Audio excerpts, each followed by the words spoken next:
Hustle, hustler, yeah, hustle, hustler, yeah, hustle, hustler, hustle, hustler, it's the man, 1921, it's a kid Jay Nitty back again. Today we got another one. We got the healing spot with Makayla.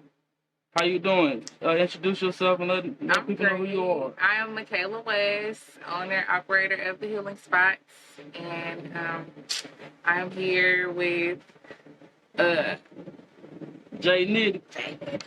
Yes, ma'am. Yes, ma'am. So, tell me where you're from and tell me how you came to, into this type of business, what you do. Tell me what your business inquires on. So born and raised in Tulsa, Oklahoma. My business is a holistic spa. We focus more on natural health and natural body enhancement. So we do laser lipo, butt lifts, breast lifts, ear candling, foot detox. We juice, we do vegan meal prep, just everything basically on the natural, healthy side. Yeah, so you the person they come to when the girls want to look good, want to reinvent themselves. I'm who the girls come see.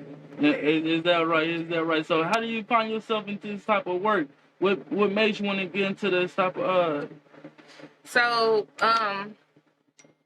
outside of just the natural health, I always knew that I wanted to be in business. I always knew that I wanted to have a business or just be some type of, something big for my community. Reason being, because I went to private schools growing up. I went to Deborah Brown. And they were really big on Black history and just the history of our city. And I know, the ancestors' blood that we walk on. So I just always knew that I wanted to be something major, especially for Black people. As far as the body sculpting, I got into body sculpting because I have 3 children. They are 2, 3, and 4, Legacy, Logan, and Legend. And after I had my son, I just had a really bad postpartum. I felt hideous. I was huge. I couldn't look at myself in the mirror. And I knew that if I felt like that, everybody got kids. I know another woman is feeling like that. And I wanted to get surgery. I wanted to get my body did. But it just wasn't set up for me like that. I just had so many things against it. I just didn't want to do it. Yes, ma'am. So you really into giving people confidence that you felt like you needed when you had your child. Definitely. I lacked confidence. And it took me a minute to build it back up, get it back together. And so once I got myself back on track, it was just an unbelievable feeling. Like it was just, I felt so strong and powerful. I knew that I could coach the next person into getting themselves back. Yes, ma'am. My personal self, I feel confidence is key, especially when it comes to young ladies. Now, it seems like a lot of young women are looking for their confidence in another man or in another social media site. How important do you feel that young ladies should feel confident within themselves? So, I feel very strongly about it. Self-care is everything. Reason being, you have to set boundaries for yourself and you have to stick to them. You have to respect yourself, and know the things that you are comfortable with and that you aren't comfortable with, and definitely just be comfortable within yourself first before you can even open up the door to allow somebody else in to, make you happy or whatever it is that you're looking for. Yeah. In a mate. Yeah, and that's the problem. We look for a lot of things in the other person instead of trying to reach them with ourselves. Right. And it'll never happen. No, you'll never find happiness outside yourself. Yeah. It always have to be within. I tell a lot of people, especially these young ladies, me having 3 daughters, and it's very much important for them to be self-confident, self-driven, and self-sustained. Because I don't want to rely on anybody for anything, even if it's just for emotional support. Rely on yourself. Right. And, it's a fine line in between there, just because as young Black women, we face that angry Black woman thing, and so there's a thing about being assertive and, sure about yourself and confident versus just being aggressive, yes, or, snotty about it. I always feel, I heard the same thing. Black women are too mean, aggressive. I always feel like some people are just too not strong enough to handle it. It's a weak society that we've grown into. It's a more sensitive society. I always felt the strongest black man always had a strong sister behind him. If you always think about the greatest people, Bernie Mac, Barack Obama, a lot of people had great black women behind them that pushed them to do what they want, to be able to, great leaders, especially Martin Luther King had a credit Scott. I mean, so with you doing this type of situation, I believe it helps out the community, especially it's natural. It's not really, like you said, no invasive surgery. It's not really cutting into our young ladies. It's doing something holistically that can actually help them and give them confidence. And I mean, you brought up some strong leaders. That's major. You know, like who you follow, what you put your time into, what you feed your eyes and your brain. So growing up, I followed a lot of like Malcolm X, Muhammad Ali. You know, like they were the people that you named are great people, but you know, like Malcolm X, he just came through very dominant. You know, like just like Muhammad Ali, like you couldn't tell that man nothing. Yeah, strong Muslim brothers. Yeah. Yes. And so, and I'm not Muslim. I'm not religious at all. I feel like that's just something to follow. That's my own opinion, though. I don't really like to bring it up because it's a sensitive subject. But understand that all of those types of things are what brought me to where I'm at right now. I believe, man, people should get over sensitivity. Yeah. The only way we can really break ice and crush borders with our own community if we talk about certain things. There's too many things that divide our community, and religion is one of them, where I can really care less if you're a Christian or Buddhist, whatnot. We can deal with each other on any basis, especially with business. Mm-hmm. So what made you want to create business? I know that you said you grew up around, you wanted to be something, but a lot of people have dreams. What gave you the initiative? So, I mean, I don't really know how to answer that. It was just always real memorable moments in my life. Like, when I was a senior in high school, my dad died from sickle cell, and it was like kind of sudden. Like it was just random. We didn't, really expect it or anything. And he was like on his deathbed, and he was talking to me, and he was like, "Makayla, I just, like I'm gonna leave some stuff with you, and I just want you to know, like, like whatever it is that you want in life, I don't care what it is, like, like whatever you see that you want, you make sure that you get it. Yes, that's, like I want you to fulfill your life, or whatever." And I'm just like, at the time I'm a kid and I'm not taking him serious because I'm like, like just chill out. Yeah. You'll be home next week. But like, he knew it. He was getting ready to die. Yeah. And he felt like that he needed to just send me with some game. And I took that, and I mean, like I feel like that's what he wrote over me. Yeah. While he was passing, and that was just something that stuck with you as a child. I mean, he put it on me. Like that's me. That's what I'm destined to be. Yes, ma'am. So I feel it's important for children to actually have that type of advice and type of influence. And I see that you have children, and for you to be a businesswoman to have children, giving them this type of example, I always feel is very much needed in our community. We have a lot of people that don't really care about their kids, don't take care of their kids, they don't care about business, and that's just what our culture in Tulsa has came to. And I thank people like you all the time, man. Keep grinding, keep pushing, because we need people like y'all out here. For sure, definitely. Because, I mean, not only just, academic-wise, just internal health. Like, we're just unhealthy in our community. We're unhealthy physically, mentally, emotionally, and our community is just a little ignorant when it comes to receiving help or gaining knowledge on certain subjects and things. But the key to it all is like internal health. You just have to be healthy. And what made me kind of sick is when I first came back to Tulsa a couple years ago, I seen young, beautiful ladies, man. I'm talking about beautiful women strung out on drugs, on Percocets. It was on Facebook not too long ago. Some girls just tore out in their early 20s, and it sickens me just because I know it's a learned behavior that Tulsa has adopted for some time now since the crack era. Like you said, your father died from sickle cell 2.5 years ago. My father died from a crack overdose. Smoked crack for the first time in 6 years and busted his heart. So I understand the influences around us create us. So, yes, ma'am. So, it's a choice too. It's a choice. It's a choice. Because I feel like I definitely have my fair share of drug use and, you know, the party and everything. Like, but I did that while I was a lot younger.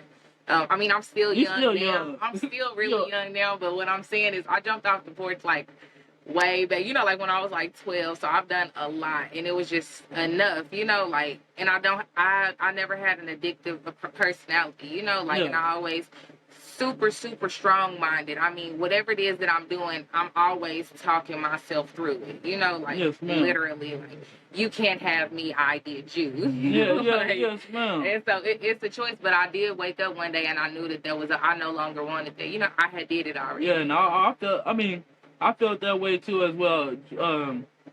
Drug addiction is a choice. I mean, it's a choice that some people really don't have. It's hard. The strength not to make the choice. Right. But that's why we got to create more support around certain people. But when we live in a city like this, if you want to stop doing drugs, it's kind of hard because everybody around you is doing drugs. Yeah, like you can't get away from it.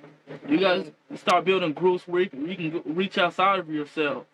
Yeah.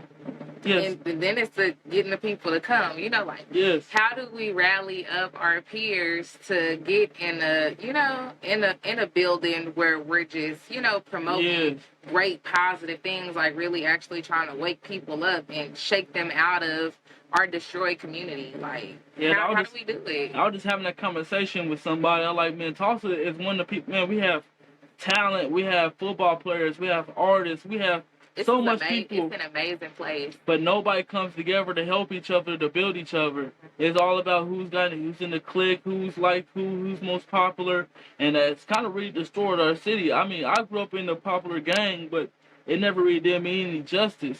Were you influenced by any gangs or any type of ties as a youth? I definitely have my fair share of it all. I mean, I was raised in North Tulsa. I didn't just go to horrible schools. I lived out north, but like my mama sent me out to Union for a little bit, came back. I went to Union just as bad. I mean, the kids. It is. Cause we got kids that moved from North Tulsa. You know what? I actually say Union kids were way worse than the kids out at TPS schools. Just to keep it a bill, like totally honest. When I went to Union, like they were really, really, really bad. But influence, just I did it all, like all of us growing up out there. That's yes, ma'am. What it was. So is this the end? Do you want to see like more out of Healing Spot? Where do you see this business growing in the next 5 to 10 years? So the Healing Spot, it's my second business, but this one I actually went a little bigger. Before this, I have Sweet Dream Treats. I make edibles. I still will. But I'm definitely a person of what you call it, like what's the word I'm looking for? I can tell you, growth. Like no. Like I get into everything. I like to touch everything. Okay, that was jack of all trades. Yeah, jack of all trades, exactly. And so the Healing Spot is the Healing Spot. I don't know how far I'm willing to go with this, just because I have so many other business ventures that I want to get into that I'm going to get into. Yes, you know, and so the Healing Spot is definitely a start. This is my baby. It's coming up on a year for me in November. It's been amazing, and it's grown me so much. It has grown, and it's taught me so much. I mean, I don't know you personally, but I do follow a lot of people on social media, especially on Facebook, just try to stay in touch in Tulsa. And I've seen when you first opened it up to getting 500 shares on social media, people tapping in, and you just keep pushing and keep grinding on it. And for people to really recognize that you're really going hard. Yeah. A lot of people don't have this drive or initiative or this ambition to even want to build something for themselves. And I wish people could see around me that she actually got this place looking really nice. Thank you. It's definitely a lot. It looks easy, you know, like it definitely looks good. Behind the scene, being a business owner and stuff, I can't complain because, like I said, it's taught me a lot. But this definitely comes with a certain type of discipline. Like, you got to really want it. Yes, ma'am. You got to really want it out here. And so... so how important do you feel entrepreneurship is especially in our day and time, especially in the city like we are in right now? I feel like it's very important. Reason being is I feel like entrepreneurship is a huge part of self-care, because after you've gone and worked for somebody else all day, what do you do for yourself that's outside of your routine? Yeah. You gotta cook, you gotta clean, you gotta wash yourself. Like, Yes, ma'am. what do you do for yourself? Like, how do you feed your dream?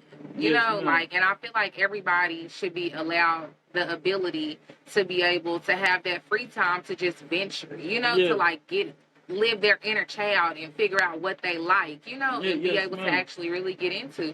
I feel like everybody deserves that freedom. So entrepreneurship to me is very important. Like, I don't know if I could ever go back to work. And that's how I feel. I mean, I've had quite a few 9-to-5s, but I did everything. But I can't go back to a regular 9-to-5, especially when you taste blood, knowing that there's way more out here. And I want to be able to take trips, want to be able to do what I want to do at my own leisure.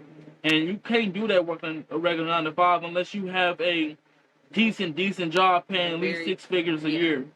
And just the demand on me as a mom, just that part alone, like I'm a single mom at the moment, and I take care of my 3 kids, and I mean, I understand that that's a full-time job.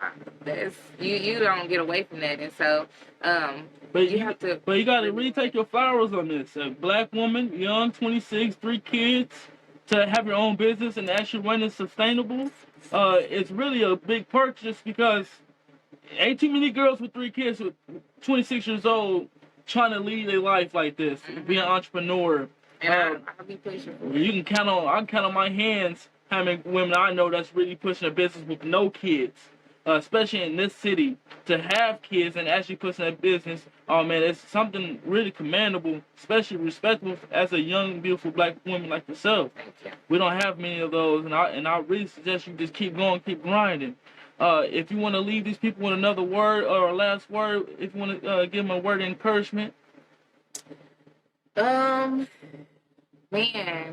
for the people in my community, understand, I pray for all of us daily. Like, I just want everybody to know and understand where we come from, like our ancestors that were here before us, like all of these blessings were put upon us, and it's our job to go and grab them, grab them, fulfill them, and we just got to really make it happen. And on top of that, like, there's no reason for us to be divided. We all grew up with each other. We all know each other. Our families know each other, and I feel like we really need to get it together and make something happen for our city, because they taking it over from us. Yes, ma'am. And let them know where they can find you and the address again and any social media you might have. You guys can find me at 4630 East 31st Street, South Yale. Y'all know where you get off the highway, off the BA on 31st. And Facebook, Makayla West. Instagram, The Official Healing Inspired 7. My TikTok is The Official Healing Inspired 7, I think. Oh, you young enough to do TikTok. I'm too old for TikTok. I kind of don't know how to work it, but I be trying. Every time you got to dance, and I ain't good all that dancing. I be trying, so yeah. Y'all come find me, check me out, hit me up. Like, I have coupons and things in here. Look out for my events that I'll be throwing, and I look forward to seeing y'all. Yes, ma'am, and we out.